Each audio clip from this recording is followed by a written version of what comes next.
भारत के इतिहास में कितने ही आईपीएस आईएएस ऑफिसर हुए जिनको जेल हो गई क्योंकि उन्होंने अपने ही बनाए कानून तोड़ दिए, जिससे पूरे यूपीएससी का जो सिलेक्शन प्रोसेस है उस पर सवालिया निशान खड़े हो गए। आपको पता होगा इंडिया में जो सबसे बड़ी ऑर्गेनाइजेशन है जो गस्टेड ऑफिसर्स के लिए रिक्रूटमेंट करती है उसका नाम है यूपीएससी। जहां एनडीए की बात की जाए, आईपीएस ऑफिसर्स की बात की जाए, इन सब का जो सिलेक्शन प्रोसेस है वो यूपीएससी करती है। यूपीएससी एग्जाम कंडक्ट करवाती है।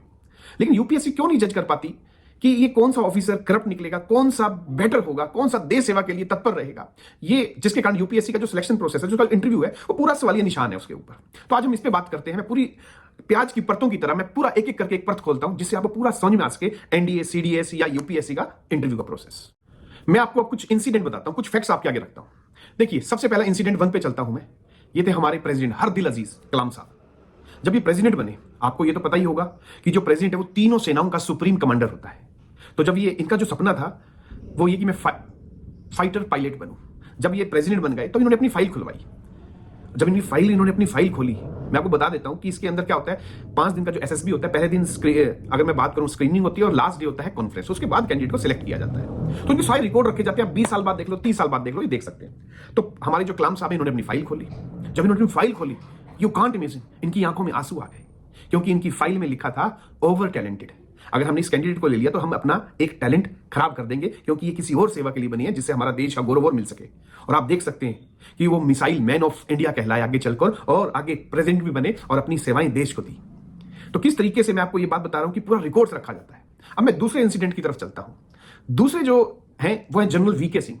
2014 में लोकसभा गाजियाबाद सीट पे ये इलेक्शन लड़े थे भाजपा की तरफ से और इलेक्शन जीते भी। लेकिन इनकी जो कंट्रोवर्सी है, आप गूगल कर सकते हो।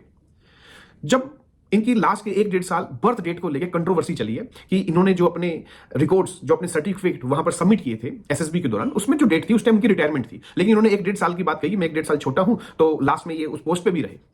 तो यू कांट इमेजिन, जब इनकी फाइल चेक की गई तो उनकी फाइल में क्या लिखा था पता है? इनकी फाइल में लिखा था सेल्फ सेंटर्ड, कि हल्के से सेल्फिश है, इतना चल जाएगा, इतना मैनेजेबल है। तो लेकिन सबसे बड़ी चीज की वो अपनी छोड़ भी देते क्योंकि उन्होंने जो सर्टिफिकेट वहां लगाए थे वो ऑलरेडी उसके अकॉर्डिंग तो उनकी रिटायरमेंट एज आ चुकी थी और वो इस प्रोसेस पे करते किसी और को चांस मिल जाता, कोई और जनरल बन जाता। खैर, लेकिन मैं बताना चाहता हूं कि फाइल में बिल्कुल सही स्टिक लिखा हुआ था कि सेल्फ सेंटर्ड। थोड़े से वहां पे हमें मतलब ही देखने को मिलते हैं। वो अलग बात है कि जाबाज जनरल रहे हैं वो। अब मैं 3rd नंबर पे आपको लेके चलता हूं, बहुत ही फेमस आदमी, धुरंधर अगर मैं बात करूं तो हिमाचल के कैप्टन विक्रम सिंह। ये दिल मांगे मोर, ये उन्हीं का स्लोगन था। तो जब उनकी फाइल चेक की गई लास्ट में, जब वो शहीद हो गए, तो यहां भी चौंकाने वाले हमें फैक्ट नजर आए। यहां पे हमें जो चीज नजर आई तो उनकी तो इस पे कारण हमें पहले मैं वो बताता हूं कि इसके जो उनका सिलेक्शन प्रोसेस है, आपको पता होगा 12-13 बार स्क्रीनिंग आउट हुए हैं वो। तो इसके ऊपर भी सवालिया निशान लगे एसएसबी के ऊपर कि इतना जाबाज जो सोल्जर है, आपने इसको पहले क्यों नहीं सिलेक्ट किया, इतना वेट क्यों करवाया। तो ये भी बहुत बड़ी बात थी। लेकिन मैं उनकी फाइल की बात तो बताना भूल गया। उनकी फाइल में क्या लिखा था, जब हमने वो चेक किया तो सबसे बड़ी चीज निकल के आई, 100% देशभक्त आदमी, ऐसे ही जज्बे को सलाम। तो मतलब, और उन्होंने करके भी दिखाया ये, जिसके ऊपर शेरशाह मूवी बनी है, आपने देखा होगा, बहुत मूवी हिट भी गई थी। तो अपने आप में मेरा कहने का मतलब, हर छोटी से छोटी चीज वो रखते हैं ध्यान में और बाद में जब हम फाइल खोलते हैं तो सारी चीजें बिल्कुल क्रिस्टल क्लियर नजर आती हैं कि इस आदमी की कैसी पर्सनैलिटी है। तो यह स्क्रीन टेक्स्ट पूरी फाइल्स आपको वहां पे हर आदमी की फाइल मिलेगी, जो भी सिलेक्टेड कैंडिडेट है या नॉन सिलेक्टेड कैंडिडेट है, क्यों उसको सिलेक्ट नहीं किया गया।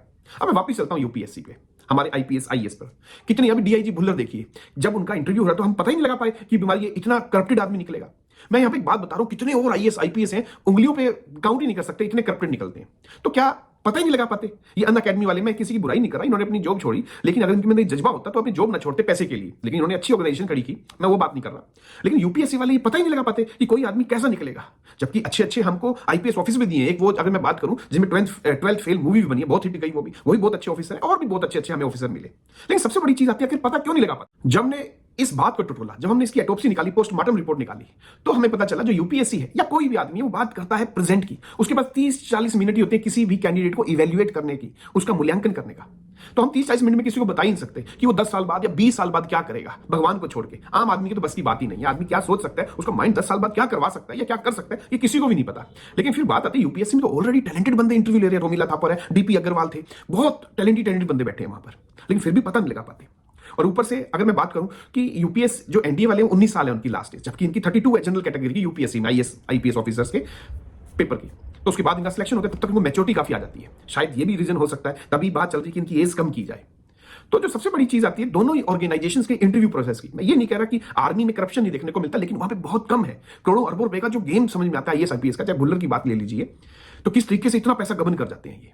तो ये इतनी इंटेलिजेंट ऑर्गेनाइजेशंस है कि जो क्रीम उठाती है वहां से, तो इनको इस चीज पे भी ध्यान रखना चाहिए कि कोई खिलाड़ी क्या कर लेगा फ्यूचर में, क्या कर सकता है, क्योंकि वहां पे ऑलरेडी बड़े बड़े साइकोलॉजिस्ट बैठे होते हैं उनकी टीम के अंदर। तो मैं दोनों ऑर्गेनाइजेशंस की इंटरव्यू की अगर बात करूं तो खासकर यूपीएससी को और बेहतर होना चाहिए इसके अंदर, जबकि बेहतर है, लेकिन बेहतरीन बात करूं तो टाइम टू टाइम अब तो होना ही चाहिए। हमको ऑलरेडी 75 ईयर्स हो चुके हैं हमारा देश आजाद हुए। लेकिन आपकी इसमें क्या राय है दोनों को लेकर, तो मुझे जरूर कमेंट में बताइएगा।